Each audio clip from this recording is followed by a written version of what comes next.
Hi and hello everyone, Anthony Fantano here, the internet's busiest music nerd. What's going on? What's the idea here, Anthony? Why are you doing a video? What's happening? Please tell me, I don't know. I mean, well, you should know. You clicked on the darn thing, didn't you? Anyway, yeah, we're at about the halfway point of 2024, which means we are another 6 months closer to the total and utter destruction of the world. Something I'm sure a lot of you out there are very excited for, but that's not the only thing it means. It also means that I get to talk about my favorite albums of the year so far, basically list out the records that up until this point have really been sticking with me. Not mentioning every album I have mentioned in a positive fashion thus far this year. What I have done is I've whittled it down to 15 picks. So in no particular order, saying that explicitly, these are my 15 favorite albums of 2024 so far. Yes, it will be likely that you will see some of these albums riding high on my year-end list for this year, especially this new one over here from Cindy Lee, the current main musical persona of singer, songwriter, producer, Vancouver native Patrick Flegel, who on this very lengthy double album has delivered to us this really hypnagogic, nostalgic portrayal, lo-fi portrayal of a bunch of old school garage rock, psychedelic and sunshine pop, girl group type stuff as well. The songs are very raw. They're very messy, they're very rough around the edges, but still incredibly catchy and captivating. And many of them sound as if they're coming from like, you know, a dream state or like they're some kind of fuzzy memory, something along those lines. It is a very hooky and evocative and surreal experience. Again, that is Cindy Lee's Diamond Jubilee. Excellent record in my opinion. Moving on, next in the list, that would be none other than Kim Gordon with The Collective. Songwriter, bassist of Sonic Youth fame, Kim Gordon has come through with another solo release, and The Collective is a unique, daring, and thrilling record, especially for somebody who is as much of a veteran to the underground music scene as Kim is. I mean, a lot of people of her generation have more or less kind of stuck to their guns over the years, or are, you know, kind of feeding into the expectations set by their classic material over the years. But Kim, not her. She's doing a lot of experimental, harsh noise pieces, spoken word pieces, semi-rap songs as well that are quite trap influenced on this new record, The Collective. This album is incredibly dense, incredibly heavy, not just sonically, but emotionally at points as well, which is why toward the end of the year, I'm going to have no problem remembering this record and the impact it had on me, which I could also say is the case for this debut last Dinner Party album. This UK art pop and art rock band, in my opinion, has really killed it with this whimsical, beautiful, catchy, somewhat bubbly, and highly theatrical and dramatic set of songs on this new album over here. Tracks that are super well written, passionately performed, very well produced and arranged too. The lyrics are quite sticky as well. There are few debuts that have come across as strong as the last Dinner Parties over here for me in 2024, that's for sure. Moving on next along the list, not a debut, a record from an artist who is quite seasoned and pretty much a heavyweight on the goth scene at this point. That would be Chelsea Wolfe. She Reaches Out to She is the name of the album. And look, you know, before Chelsea has made works along the course of her discography, some of which are a bit more spacey, folky, subtle, nuanced. Others are heavier, more metal influence, maybe even a slight bit industrial. This is more along that side of the spectrum. This is definitely Chelsea's most industrial-leaning record yet so far, I would say, borrowing not only nods from like Nine Inch Nails here and there, but also, you know, some notes of, I would say to a degree, Portishead too, because there are like some bits of trip-hop crossover here and there. Droney, beat-centric, and vivid listen with beckoning vocals that are quite haunting. Just thick walls of sound that can be kind of harsh. Overall, it's a very immense album. I would argue the most immense record so far that Chelsea has delivered to us, which is why it's a high point for me in her catalog and for sure this year as well. Moving on from there, also enjoying this new one from Queda Scrapyard, singer, rapper, songwriter, producer, multi-instrumentalist Ben Lasky, who is a bit off-cycle on this new project over here as post the release of his last proper full-length record, which was quite conceptual. He's been dropping like some loose singles here and there, some B-sides and some extras, which among his fans have been pretty well received. So he's pretty much decided to expand that whole release concept into a full album length project where, yeah, he's giving us some tracks that are a little rough around the edges, maybe wouldn't have fit onto either his previous record or maybe a future album that is seeking to be as narrative or conceptual. So a lot of the tunes on this thing are kind of, you know, very focused and individual and atomized a bit. So a bit of an easier listen in a way than his last record, even the one before that too, which had its moments that were trying to be really epic. I know I'm kind of like almost pitching this record as being like less ambitious than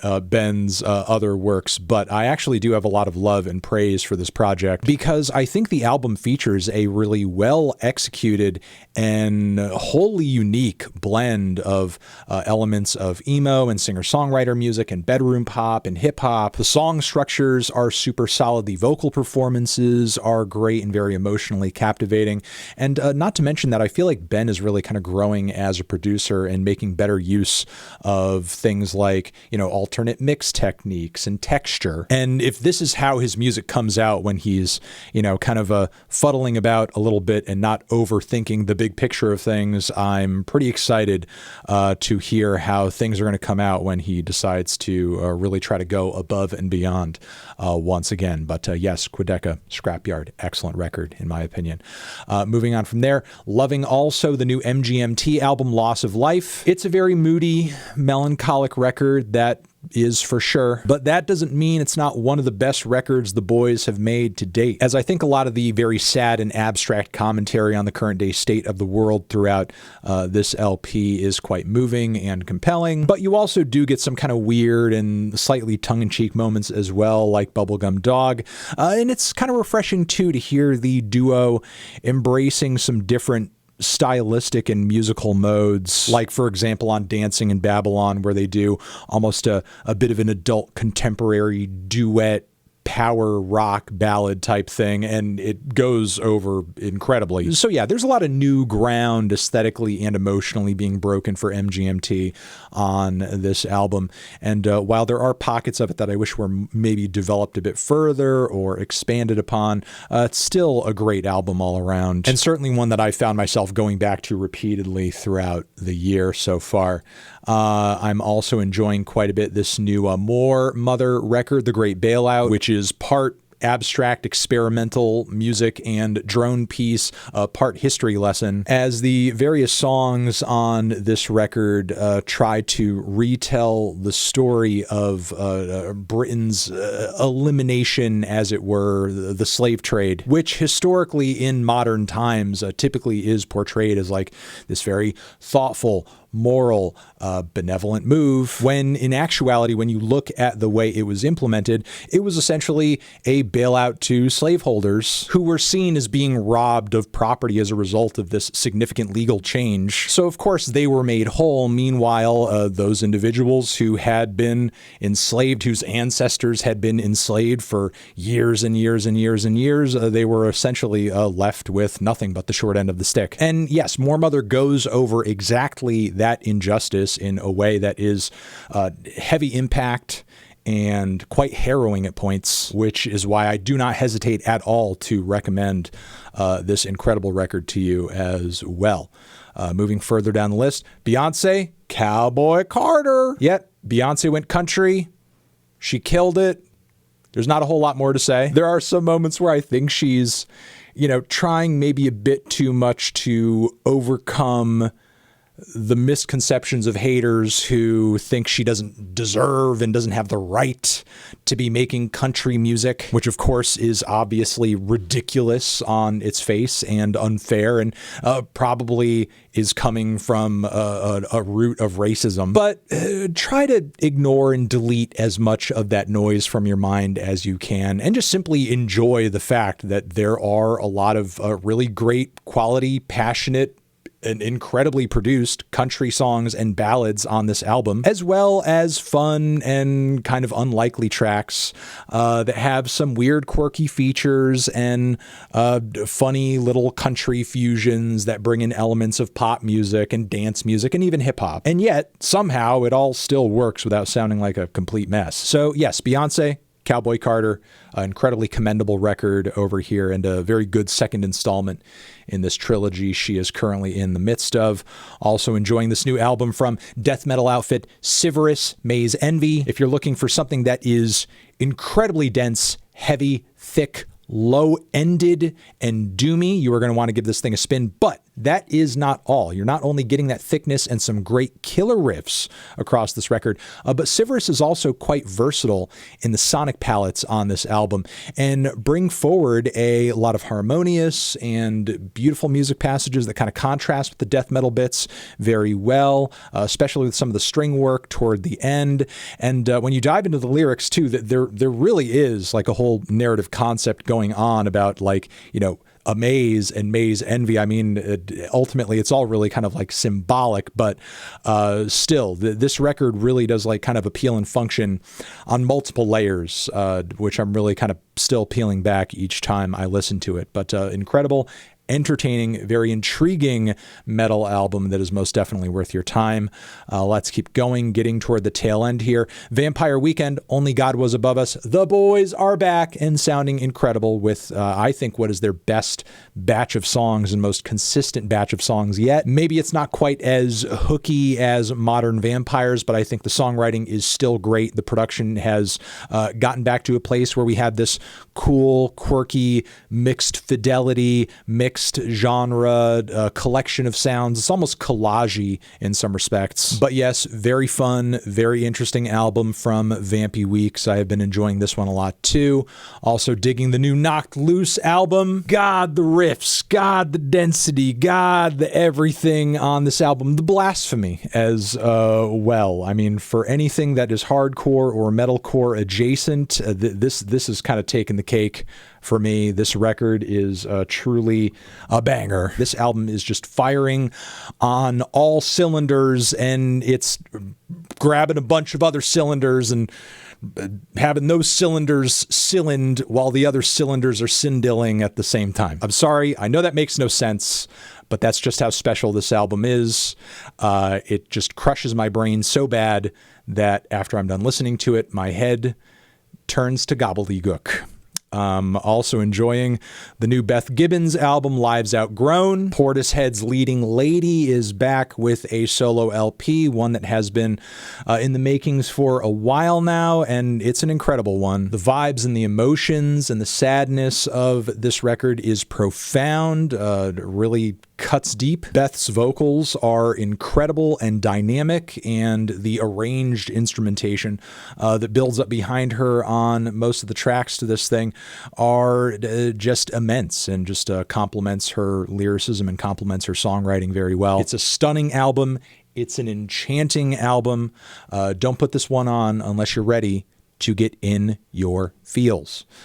Moving on to the new Vince Staples album, Dark Times, another favorite for me this year. I would say this is one of Vince's catchiest works to date. I would say it's one of his most philosophically profound works to date, as well as I feel like he does try to dig a bit deeper than some of the commentary around inequity and bigotry, and obviously, how lopsided socially America and American culture tends to be. But now I feel like he's really trying to extend that into discussions around philosophy and bettering yourself and so on and so forth. Toxic cycles of violence and jealousy and destruction, which he does over a really creative and consistent round of instrumentals, a few danceable tracks too, and just one killer hook after the next, with a lot of very great but subtle rapping, quality flows as well. And yeah, at this point, I feel like this is truly one of Vince's best records to date,